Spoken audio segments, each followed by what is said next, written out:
ओम नमो भगवते वासुदेवाय। ओम नमो नारायणाय। ज्येष्ठ मास की कृष्ण पक्ष की एकादशी को अपरा एकादशी कहते हैं। अपरा या अचला एकादशी। अपरा का तात्पर्य अपार फल देने वाली एकादशी। जो इस साल की एकादशी 23 मई को यानी रात्रि में 1 बजकर 12 मिनट पर यह एकादशी तिथि प्रारंभ हो जाएगी और 23 तारीख को देर रात 10 बजे 29 मिनट तक समाप्त हो जाएगी। उदया तिथि के अनुसार 23 मई को यह एकादशी अपराध एकादशी व्रत मनाया जाएगा। इस दिन व्रत रहने का अधिक महत्व है। इसी प्रकार से भगवान कृष्ण ने युधिष्ठिर से इस एकादशी के महत्व के बारे में बताया है। युधिष्ठिर कहने लगे कि हे भगवान, ज्येष्ठ कृष्ण पक्ष एकादशी का क्या नाम है तथा इसका महत्व क्या है, सो कृपा करके हमें कहिए। भगवान श्री कृष्ण कहने लगे कि हे राजन, यह एकादशी अचला तथा अपरा 2 नाम से जानी जाती है। पुराणों के अनुसार ज्येष्ठ कृष्ण पक्ष की एकादशी अपरा एकादशी है, क्योंकि यह अपार धन देने वाली जो मनुष्य इस व्रत को करते हैं वे संसार में प्रसिद्ध हो जाते हैं। इस दिन भगवान त्रिविक्रम की पूजा की जाती है। अपरा एकादशी व्रत के प्रभाव से ब्रह्म हत्या, भूत योनि, दूसरे की निंदा चुगली करना सब पाप उससे दूर हो जाते हैं। इस व्रत के करने से परस्त्री गमन, झूठी गवाही देना, झूठ बोलना, झूठे शास्त्र पढ़ना यानी बनाना, झूठा ज्योतिषी बनना, झूठा वैद्य बनना यानी झूठ छल प्रपंच करने वाले, इससे जो पाप होता है वो नष्ट हो जाते हैं। जो क्षत्रिय युद्ध से भाग जाए नरकगामी होते हैं, परंतु अपरा एकादशी का व्रत करने से वे भी स्वर्ग को प्राप्त होते हैं। जो मनुष्य गुरु से शिक्षा ग्रहण करते हैं फिर उनकी निंदा करते हैं, गुरु निंदा का पाप भी उसको नरक ले जाता है। इस प्रकार से इस व्रत को करने से पाप से वो मुक्त हो जाता है। जो फल तीनों पुष्कर में कार्तिक पूर्णिमा को स्नान करने से या गंगा तट पर पितरों की उनको पिंडदान करने से जो प्राप्त होता है वही अपरा एकादशी का व्रत करने से प्राप्त होता है। मकर के सूर्य में प्रयागराज के स्नान से, शिवरात्रि का व्रत करने से, सिंह राशि के बृहस्पति में गोमती नदी के स्नान से, कुंभ में केदारनाथ के दर्शन से, बद्रीनाथ के दर्शन से, सूर्य ग्रहण में कुरुक्षेत्र के स्नान से या स्वर्ण दान करने से अथवा अर्ध प्रसूता गौदान से जो फल मिलता है वही फल अपरा एकादशी के व्रत से मिलता है। यह व्रत पाप रूपी वृक्ष को काटने के लिए कुल्हाड़ी का काम करता है।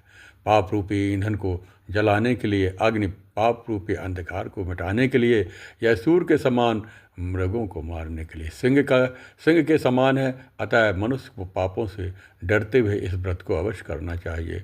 अपरा एकादशी का व्रत तथा भगवान की पूजा करने से मनुष्य सब पापों से छूटकर विष्णु लोक को जाता है। इसकी प्रचलित कथा के अनुसार प्राचीन काल में महीध्वज नामक एक धर्मात्मा राजा था। उसका छोटा भाई वज्रध्वज बड़ा ही क्रूर और अधर्मी तथा अन्यायी था। वह अपने बड़े भाई से द्वेष रखता था। इस पापी ने एक दिन रात्रि में अपने बड़े भाई की हत्या करके उसकी देह को एक जंगली पीपल के नीचे गाड़ दिया। उस अकाल मृत्यु से राजा प्रेतात्मा के रूप में उसी पीपल पर रहने लगा, अनेक उत्पात करने लगा। एक दिन अचानक धौम्य नामक ऋषि उधर से गुजरे। उन्होंने प्रेत को देखा और तपोबल से उसको अतीत को जान गए और उन्होंने तपोबल से प्रेत को उत्पात का कारण समझा। ऋषि ने प्रसन्न होकर उस प्रेत को पीपल के पेड़ से उतारा तथा परलोक विद्या का उपदेश दिया। यानी दयालु ऋषि ने राजा की प्रेत योनि से मुक्ति के लिए स्वयं ही अपरा अचला एकादशी का व्रत किया और उसे अगति से छुड़ाने को उसका पुण्य प्रेत को अर्पित कर दिया। इस पुण्य के प्रभाव से राजा की प्रेत योनि से मुक्ति हो गई। वह ऋषि को धन्यवाद देता हुआ दिव्य देह धारण कर पुष्पक विमान में बैठकर स्वर्ग को चला गया। हे राजन, यह अपरा एकादशी का कथा मैंने लोकहित के लिए कही है। इसे पढ़ने और सुनने से मनुष्य को पापों से मुक्ति मिल जाती है, पापों से छुटकारा मिल जाता है। हिंदू धर्म के अनुसार यहाँ पर इसका महत्व अधिक है। हर माह में 2 एकादशी पड़ती हैं और कृष्ण पक्ष की एकादशी, शुक्ल पक्ष की एकादशी, साल में 24 एकादशी पड़ती हैं। इस दिन विधि विधान से भगवान विष्णु की पूजा अर्चना करना चाहिए। शालिग्राम को गंगा जल स्नान करा के पंचगव्य से स्नान कराए और चरणामृत बनाए। मनोकामना पूरी होती है, इससे सुख में जीवन होता है। ज्येष्ठ मास के कृष्ण पक्ष में पड़ने वाली एकादशी को इसको अवश्य करना चाहिए। मास की कृष्ण पक्षी एकादशी को व्रत रख करके भगवान विष्णु की पूजा करने का विधान है। इस एकादशी को अपरा एकादशी के नाम से जाना जाता है। अपरा एकादशी का अर्थ यह है कि इस एकादशी का पुण्य अपार है, इसलिए इसे अपरा एकादशी कहते हैं। इस एकादशी का व्रत करने से लोग पापों से मुक्ति होकर के भवसागर तर जाते हैं। पुराणों में एकादशी के व्रत के बारे में कहा गया है कि व्यक्ति को दशमी के दिन शाम से यानी सूर्यास्त के बाद भोजन नहीं करना चाहिए। रात्रि में भगवान का ध्यान करते सोना चाहिए। एकादशी के दिन सुबह उठ करके प्रातःकाल उठ करके भगवान का जो स्नान करके भगवान विष्णु की पूजा करना चाहिए। तुलसी दल, श्रीखंड, चंदन, गंगा जल व फलों का प्रसाद अर्पित करना चाहिए। व्रत करने वाले को पूरे दिन पर निंदा और नहीं करना चाहिए। झूठ, छल कपट से बचना चाहिए। जो लोग किसी कारण बस व्रत नहीं रखते हैं उन्हें एकादशी के दिन चावल नहीं खाना चाहिए। जो व्यक्ति एकादशी के दिन विष्णु सहस्त्र नाम का पाठ करता है उस पर भगवान विष्णु की विशेष कृपा होती है। व्रत कथा इस प्रकार है। इसकी जो कथा है वो इस प्रकार से बताई है। महिध्वज नामक एक धर्मात्मा राजा था। राजा का छोटा भाई वज्रध्वज बड़े भाई से द्वेष रखता था। एक दिन मौका पाकर के उसने राजा की हत्या कर दी और जंगल में एक पीपल के नीचे शव को गाड़ दिया। अकाल मृत्यु होने के कारण राजा की आत्मा प्रेत बन करके पीपल पर रहने लगी। मार्ग से गुजरने वाले हर व्यक्ति को वह आत्मा परेशान करती थी। एक दिन एक ऋषि उस रास्ते से गुजर रहे थे। उन्होंने प्रेत को देखा और अपने तपोबल से उसके प्रेत बनने का कारण जान लिया। ऋषि ने पीपल के पेड़ से राजा की प्रेतात्मा को नीचे उतारा और परलोक विद्या का उपदेश दिया। राजा को प्रेत योनि से मुक्ति दिलाने के लिए ऋषि ने स्वयं अपरा एकादशी का व्रत रखा। द्वादशी के दिन व्रत पूरा होने पर व्रत का पुण्य प्रेत को दे दिया। एकादशी का व्रत का पुण्य प्राप्त करके राजा प्रेत योनि से मुक्त हो गया और स्वर्ग में चला गया। इस एकादशी के दिन घर के पवित्र हिस्से में पीपल के वृक्ष के नीचे या मंदिर देवालय में दीपक अवश्य जलाना चाहिए। ऐसा करने से भगवान विष्णु माता लक्ष्मी की कृपा बनी रहती है। एकादशी के दिन पूजा के समय ओम नमो भगवते वासुदेवाय, ओम नमो नारायणाय इनका कम से कम 108 बार जप करना चाहिए। साधक को इससे सुख समृद्धि प्राप्त होती है।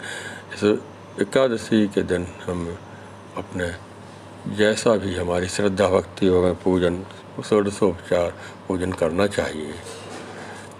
जो ज्येष्ठ मास की जो एकादशी है इसमें इन व्रत में सूर्योदय से द्वादशी के सूर्योदय तक जल भी नहीं पीते हैं।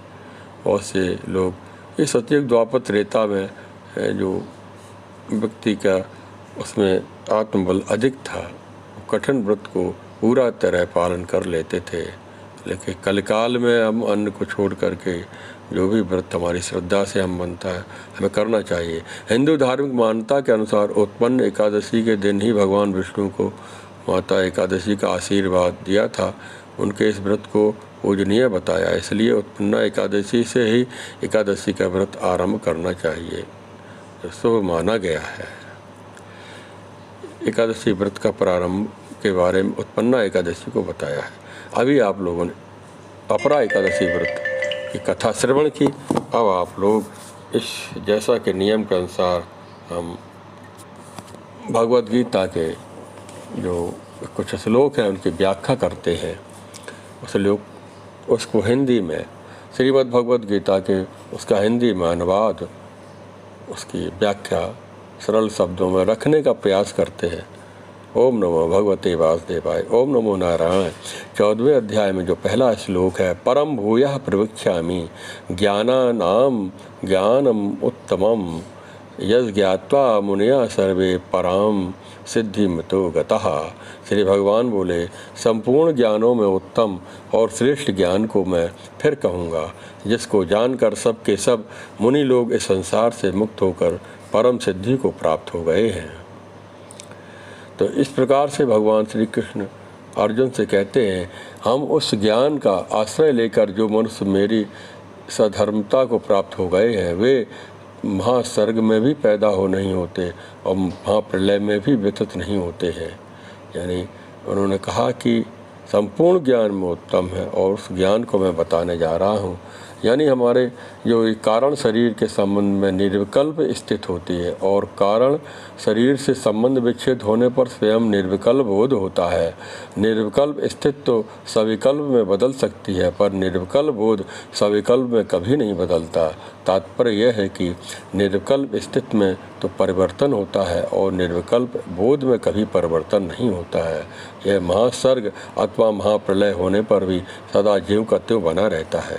इसमें भगवान श्री कृष्ण ने, योग योगेश्वर श्री कृष्ण ने स्पष्ट बताया है, क्षेत्र क्षेत्रज्ञ के विभाग का ज्ञान संपूर्ण लौकिक पारमार्थिक ज्ञानों से उत्तम और सर्वोत्कृष्ट है, ऐसा बताया है। ज्ञान परमात्म तत्व की प्राप्ति का निश्चित उपाय है, इसलिए इस ज्ञान को प्राप्त करने वाले सबके सब साधक परमात्म तत्व को प्राप्त हो जाते हैं, यानी मुक्त हो जाते हैं। मुक्त होने पर क्रिया परिश्रम पदार्थ पराश्रय का अत्यंत अभाव हो जाता है और इस चिन्मय सत्ता विश्राम के सिवाय कोई जड़ वस्तु रहती ही नहीं है, जो वास्तव में है जड़ वस्तु है। यानी इस ज्ञान का आश्रय लेकर जो मनुष्य मेरी सधर्मता को प्राप्त हो गए, वे महासर्ग में कभी पैदा नहीं होते, महाप्रलय में भी व्यतीत नहीं होते। सांख्य योग दर्शन के बारे में इस प्रकार भगवान उपदेश देते हुए बताते हैं, मम योनिर्महद् ब्रह्म तस्मिन् गर्भ दधाम्यहम् संभवा सर्वभूतानां ततो भवति भारत। हे भरतवंशी अर्जुन, मेरी मूल प्रकृति तो उत्पत्ति स्थान है और मैं उसमें जीव रूप गर्भ का स्थापन करता हूँ, उससे संपूर्ण प्राणियों की उत्पत्ति होती है। व्याख्या के रूप में बताया है कि जीव जब तक मुक्त नहीं होता, जब तक इस प्रकृति के अंश कारण शरीर से उसका संबंध बना रहता है और वह महाप्रलय में कारण शरीर सहित ही प्रकृति में लीन होता है। जब उस जीव के कर्म परिपक्व होकर फल देने के लिए उन्मुख होते हैं, तब महासर्ग के आदि में भगवान उसका प्रकृति के साथ पुनः विशेष संबंध स्थापित कर देते हैं। हे कुंती पुत्र, संपूर्ण योनियों में प्राणियों के जितने शरीर पैदा होते हैं, मूल प्रकृति तो उन सबकी माता है और मैं बीज स्थापन करने वाला पिता हूँ।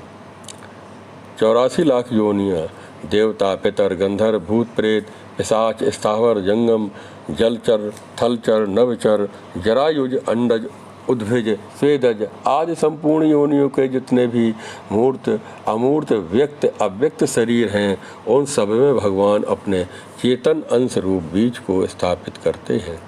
उसमें सिद्ध होता है कि प्रत्येक प्राणी में स्थित परमात्मा का अंश शरीरों की भिन्नता से ही भिन्न प्रतीत होता है। वास्तव में संपूर्ण प्राणियों में एक ही परमात्मा तत्व विद्यमान है। ये भगवत गीता का जो 4 श्लोक का व्याख्या बताया था। ये सत्वम रजस्तम इति गुणा प्रकृति संभवा निबध्नन्ति महाबाहो देहे देहिनमव्ययम्।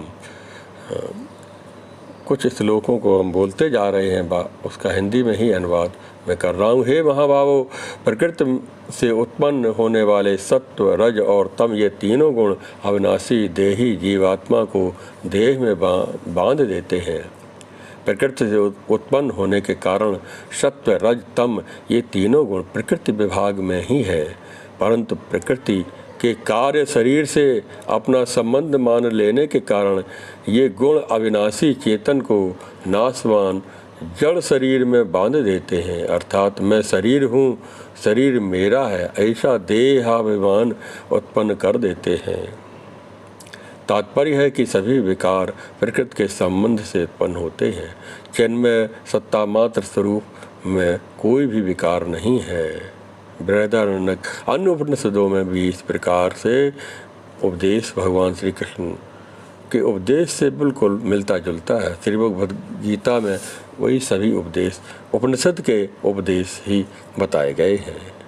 वास्तव में गुण जीव को नहीं बांधते, प्रत्येक जीव ही उनका संग करके बंध जाता है। अगर गुण बांधने वाले होते तो गुणों के रहते हुए कोई उनसे छूट सकता ही नहीं, गुणातीत जीवन मुक्त हो सकता ही नहीं है। हे पाप रहित अर्जुन, उन गुणों में सत्वगुण निर्मल स्वच्छ होने के कारण प्रकाशक और निर्विकार है। वह सुख की आसक्ति से और ज्ञान की आसक्ति से यानी देह को बांधता है। यानी गुणातीत होने के बहुत समीप होने के कारण सत्वगुण को अनामय निर्विकार कहा गया है, परंतु सुख और ज्ञान के संग के कारण वह विकारी हो जाता है, क्योंकि संग रजोगुण का स्वरूप है। सुख और ज्ञान बाधक नहीं है, प्रत्युत उसका जो संग बाधक है, संग है उनको अपना मान लेना। वास्तव में सत्वगुण अपना है ही नहीं। हे अर्जुन, हे महाभाव, प्रकृति से उत्पन्न होने वाले सत्व, रज और तम ये तीनों गुण अविनाशी देही जीवात्मा को देह में बांध देते हैं। हे अर्जुन, हे पाप रहित अर्जुन, उन तीनों गुणों में सत्वगुण निर्मल स्वच्छ होने के कारण प्रकाशक और निर्विकार है। वह सुख की आसक्ति से और ज्ञान की आसक्ति से देही को बांधता है। 7वां श्लोक के अर्थ है, हे कुंती पुत्र अर्जुन, तृष्णा और आसक्ति को पैदा करने वाले रजोगुण को तू राग स्वरूप समझो, और वह कर्मों की आसक्ति से देही जीवात्मा को बांधता है। और हे भारतवंशी अर्जुन, संपूर्ण देहधारियों को मोहित करने वाले तमोगुण को तू अज्ञान से उत्पन्न होने वाला समझो। वह प्रमाद और आलस और निद्रा के द्वारा देह के साथ अपना संबंध मानने वाले को बांधता है। हे अर्जुन, सत्वगुण सुख में और रजोगुण कर्म में लगाकर मनुष्य विजय करता है, परंतु तमोगुण ज्ञान को ढक करके अपने प्रमाद में लगा करके मनुष्य पर विजय करता है। हे अर्जुन, तमोगुण और रजोगुण तमोगुण को दबाकर सत्वगुण बढ़ता है, सत्वगुण और तमोगुण को दबाकर रजोगुण बढ़ता है। वैसे ही सत्वगुण और रजोगुण को दबा करके तमोगुण बढ़ता है। दोनों गुणों को दबाकर एक गुण बढ़ता है। बढ़ा हुआ गुण मनुष्य पर विजय करता है और विजय करके मनुष्य को बांध देता है। जो गुण बढ़ता है उसी की मुक्तता हो जाती है और दूसरे गुणों की गौणता हो जाती है। यह गुणों का स्वभाव है। जब इस मनुष्य के शरीर में जब द्वारों या इंद्रियों में यानी मन बुद्धि चित्त और अहंकार कर्मेंद्रियाँ ज्ञान इंद्रियाँ जो हैं, इनमें जो प्रकाश पक्षता विवेक प्रकट हो जाता है, तब वह जानना चाहिए कि सत्वगुण बढ़ा हुआ है। प्रकाश और ज्ञान में दोनों में भेद है। प्रकाश का अर्थ है इंद्रियों और अंतःकरण में जागृति, रजोगुण से होने वाला मनोराज्य और तमोगुण से होने वाला निद्रा आलस्य प्रमाद है। 14वां अध्याय का 12वां श्लोक। हे भारतवर्ष में श्रेष्ठ अर्जुन, रजोगुण के बढ़ने पर लोभ, प्रवृत्ति और कर्मों का आरंभ, अशांति और स्पृहा ये वृत्तियाँ पैदा होती हैं। हे अर्जुन, तमोगुण के बढ़ने पर अप्रकाश और अप्रवृत्ति और प्रमाद मोह ये वृत्तियाँ उत्पन्न हो जाती हैं। जिस प्रकार सत्वगुण बढ़ा हो और उस समय यदि देहधारी मनुष्य मर जाता है तो वह उत्तम वेत्ताओं के निर्मल लोकों में जाता है, उच्च लोकों में जाता है। रजोगुण के बढ़ने से मरने वाला प्राणी कर्म संगी मनुष्य योनि में जन्म लेता है तथा तमोगुण के बढ़ने पर मरने वाला मूल योनियों में जन्म लेता है, स्थावर जंगम पशु पक्षी की योनियों में जाता है। इस प्रकार भगवान कृष्ण से अर्जुन प्रश्न करते हैं। अर्जुन बोले, हे प्रभु, इन तीनों गुणों में अतीत हुआ मनुष्य किन लक्षणों से युक्त होता है, उसके आचरण कैसे होते हैं, इन तीनों गुणों का अतिक्रमण कैसे किया जा सकता है। भगवान श्री कृष्ण अर्जुन से कहते हैं कि हे पांडव, प्रकाश और प्रवृत्ति तथा मोह ये सभी अच्छी तरह से प्रवृत्त हो जाएं तो भी गुणातीत मनुष्य उनसे द्वेष नहीं करता, और ये सभी निवृत्त हो जाएं तो उनकी इच्छा नहीं करता है।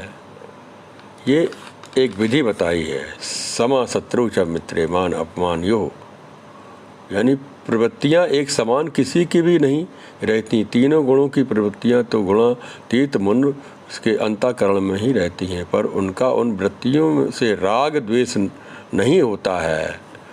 यानी जो उदासीन की तरह स्थित है, जो गुणों के द्वारा विचलित नहीं किया जा सकता है, गुण ही गुणों में वर्त रहे हैं। गुणा वर्धनता इत्येव यो वतिष्ठति नेंगते। यानी इस भाव से जो अपने स्वरूप में स्थित रहता है, वह मनुष्य कोई भी चेष्टा नहीं करता है, वही जीवन मुक्त कहलाता है। ओम नमो भगवते वासुदेवाय। ओम नमो नारायणाय। अभी आप लोगों ने श्रीमद् भगवद गीता का पाठ, उसका अर्थ व्याख्या सुनी। इससे पूर्व एकादशी व्रत का महत्व, अपरा एकादशी के महत्व के बारे में, पूजन विधान के बारे में सुना। यही है कि रात्रि जागरण करते हुए विष्णु सहस्त्र नाम का पाठ करें, भगवद गीता का पाठ करें, ओम नमो भगवते वासुदेवाय, ओम नमो नारायणाय आदि मंत्रों का रात्रि जागरण करता हुआ व्रत करना चाहिए। अधिक महत्व होता है और स्वाध्याय अवश्य करना चाहिए। ओम नमो भगवते वासुदेवाय। ओम नमो नारायणाय।